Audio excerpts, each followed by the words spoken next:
एक गांव में एक मूर्तिकार रहा करता था। वह काफी सुंदर मूर्तियां बनाया करता था और इस काम से वह अच्छा पैसा कमा लेता था। उसे एक बेटा हुआ। उस बच्चे ने बचपन से ही मूर्तियां बनानी शुरू कर दी।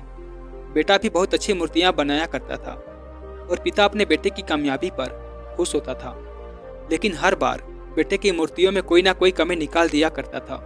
वह कहता था, बहुत अच्छा किया है, लेकिन अगली बार इस कमी को दूर करने की कोशिश करना। बेटा भी कोई शिकायत नहीं करता।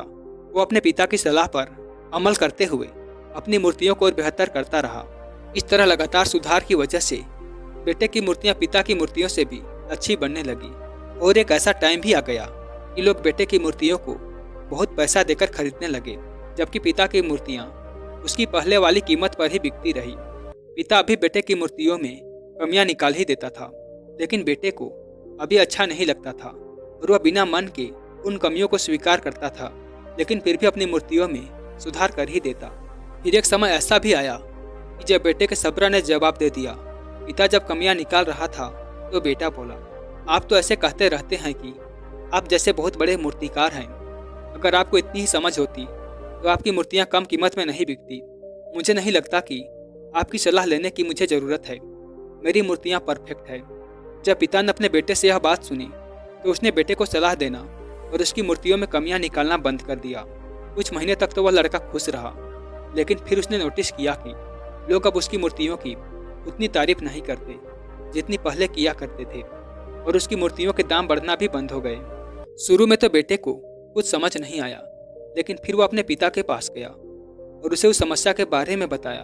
तब पिता ने बेटे को बहुत शांति से सुना, जैसे कि उसे पहले से पता था कि एक दिन ऐसा भी आएगा। बेटे ने भी इस बात को नोटिस किया और उसने पूछा, क्या आप जानते थे कि ऐसा होने वाला है? तब पिता ने कहा, हाँ, क्योंकि आज से कई साल पहले मैं भी इस हालात से टकराया था।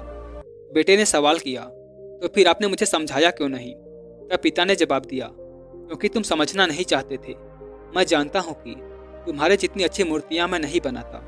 यह भी हो सकता है कि मूर्तियों के बारे में मेरी सलाह गलत हो, और ऐसा भी नहीं है कि मेरी सलाह की वजह से अभी तुम्हारी मूर्ति बेहतर बनी हो।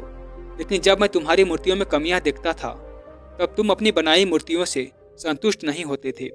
तुम खुद को बेहतर करने की कोशिश करते थे और वही बेहतर होने की कोशिश तुम्हारी कामयाबी का कारण था। लेकिन जिस दिन तुम अपने काम से संतुष्ट हो गए और तुमने यह भी मान लिया कि अब इससे और बेहतर होने की गुंजाइश ही नहीं है, तो उसी दिन से तुम्हारी उन्नति भी रुक गई और लोग हमेशा तुमसे बेहतर की उम्मीद करते हैं। और यही कारण है कि अब तुम्हारी मूर्तियों के लिए तुम्हारी तारीफ नहीं होती, ना ही उनके लिए तुम्हें ज़्यादा पैसे मिलते हैं। बेटा थोड़ी देर चुप रहा, फिर उसने सवाल किया, तो अब मुझे क्या करना चाहिए? तब पिता ने एक लाइन में जवाब दिया, असंतुष्ट होना सीख लो।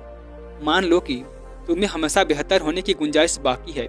यही एक बात तुम्हें हमेशा आगे बेहतर होने के लिए प्रेरणा देती रहेगी और तुम हमेशा बेहतर से बेहतर होते जाओगे।